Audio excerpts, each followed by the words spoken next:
Dungarpur medical college के अधीन जिला अस्पताल में एजेंसी के जरिए लगे नर्सिंग स्टाफ को हटाने का मामला गरमाने लगा है। अब इस मामले में डूंगरपुर से कांग्रेस विधायक गणेश घोगरा नर्सिंग कर्मियों के समर्थन में उतर आए हैं। विधायक घोगरा ने नर्सिंग कर्मियों के साथ कलेक्टर निवास के बाहर धरना देकर अस्पताल प्रशासन, एजेंसी व भाजपा नेताओं पर 1.5 लाख रुपए लेकर नए नर्सिंग कर्मियों को लगाने के आरोप लगाते हुए कलेक्टर को ज्ञापन देकर मामले की जांच करवाने की अपील की है। दरअसल श्री हरिदेव जोशी मेडिकल कॉलेज अस्पताल में 2.5 साल पहले एजेंसी के माध्यम से करीब 100 नर्सिंग कर्मियों को लगाया गया था। इसके बाद से ये नर्सिंग कर्मी अस्पताल के कई कार्यों में मरीजों का इलाज कर रहे थे। इधर मेडिकल कॉलेज अस्पताल में अब राजमेश के जरिए यूटीबी आधार पर नए नर्सिंग कर्मियों की भर्ती की जा रही है, जिसके चलते एजेंसी से लगे नर्सिंग कर्मियों को बिना नोटिस दिए हटाया जा रहा है। राजस्थान सरकार के इस व्यवहार से नाराज नर्सिंग कर्मियों के साथ गणेश घोगरा प्रदर्शन में शामिल होकर क्या बोले, सुनिए। प्लेसमेंट एजेंसी के माध्यम से हरिदेव जोशी सामान्य अस्पताल हॉस्पिटल डूंगरपुर में लगे हुए थे। इन कार्मिकों को अभी पता लगा कल परसों कि हमको निकाला जा रहा है और दूसरे को नए को ज्वाइनिंग दी जा रही है। जब ये मेरे पास आए अभी आपके सामने ही आए, तो हमारे साथ अन्याय हो रहा है और जो बीजेपी के कुछ नेता हैं और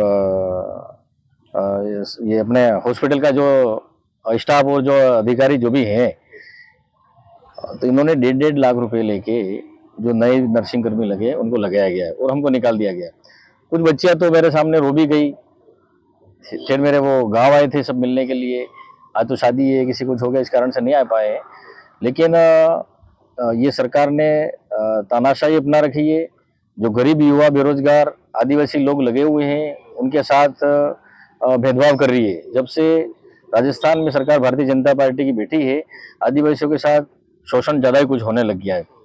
तो आज इनके जो नेता हैं और प्लेसमेंट एजेंसी का जो भी है ठेकेदार जो भी है, उसने और कॉलेज प्रिंसिपल ने, सीएमएचओ ने, इन सब ने मिलकर जो 71 पोस्टें सरकार ने निकाली थी यूटीबी के नाम से, उस यूटीबी के नाम से उन्होंने अवैध वसूली कर ली, चौथ वसूली कर ली। इनको हम लगाएंगे, इनको हम लगाएंगे यूं करके प्रत्येक बच्चे से 1.5 लाख रुपए इन्होंने लिया है। इन्होंने 1.5 लाख रुपए नहीं दिया, इसलिए इनको निकाला गया। और ये अप्रैल में ये लीड का जो टेंडर है वो खत्म है, उसके बाद भी वापस इसी को दिया जाता है। मतलब कॉलेज प्रिंसिपल का पूरा हाथ है इसमें। सीएमएचओ, कॉलेज प्रिंसिपल और बीजेपी के कुछ नेता हैं, इन्होंने सेटिंग कर दी है कि ये कांग्रेस राज में लगे थे, इसलिए इनको निकाल दो।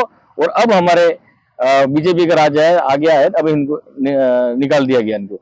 अब इनके 4 महीने किसी के कम पड़ रहे हैं 3 साल में, 6 महीने कम पड़ रहे हैं, किसी के 8 महीने कम पड़ रहे हैं। तो ये बच्चे 7,000 में नौकरी करते थे और वो 7,000 भी इनको समय पर पैसा नहीं मिलता था। फिर भी ये यूं करके नौकरी कर रहे थे, चलो हमको छोटा मोटा रोजगार मिला है। इनको 2.5 साल का अनुभव भी हो गया था, ठीक है ना। तो अनुभव भी हो गया था और ये चाह रहे थे कि हमारे 3 साल पूरे हो जाए तो हमको बोनस अंक 30% मिलेगा। अब इनके साथ पक्षपात हो गया, अन्याय हो गया। इन्होंने 3 साल तक भी इनको रहने देते तो कम से कम इनका 30% बोनस अंक तो जो मिलता है इनके सरकारी नौकरी में, जब भी भर्ती निकलती तो इसमें इनका फायदा होता है और पहले वाले कई बच्चों का फायदा भी हुआ है। तो जिस तरह से ये पर्ची सरकार, भारतीय जनता पार्टी के नेता जो अपने आप को बड़ा मुख्यमंत्री समझते हैं और यहाँ इतना भ्रष्टाचार फैला रखा है हर विभाग में, आज 1.5 लाख रुपए में ये प्लेसमेंट एजेंसी के माध्यम से इन बच्चों को निकाल रहे हैं। इनके साथ गलत हो रहा है, इनके साथ अन्याय हो रहा है।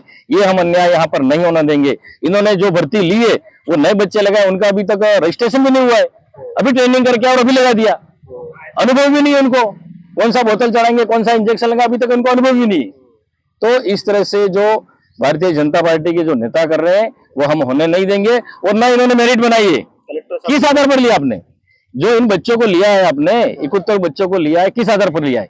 मेरिट के आधार पर लेना चाहिए आपको, या टीएसपी क्षेत्र है, आरक्षण का प्रावधान होना चाहिए कि एसटी के बच्चों को कितना लिया, एससी के बच्चों को कितना लिया और जनरल में कितना लिया, और जनरल में एसटी के लड़के, एससी के लड़के कितना फाइट कर रहे थे, उसमें उनकी मेरिट बननी चाहिए थी।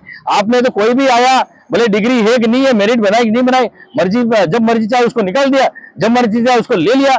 ये क्या लगा रखा है? सरकार पैसा नहीं दे रही क्या उस प्लेसमेंट एजेंसी को? सरकार नहीं दे रही क्या? प्रशासन कह रहा है कि हमको पता नहीं, सरकार के मंत्री और सरकार के नेता कह रहे हैं कि हमको पता नहीं। तो ये खेल चल रहा क्या रहा है? भ्रष्टाचार में डूबी हुई है भारतीय जनता पार्टी, और गरीब और दलित के साथ, आदिवासियों के साथ अन्याय हो रहा है। हम ये अन्याय नहीं होने देंगे।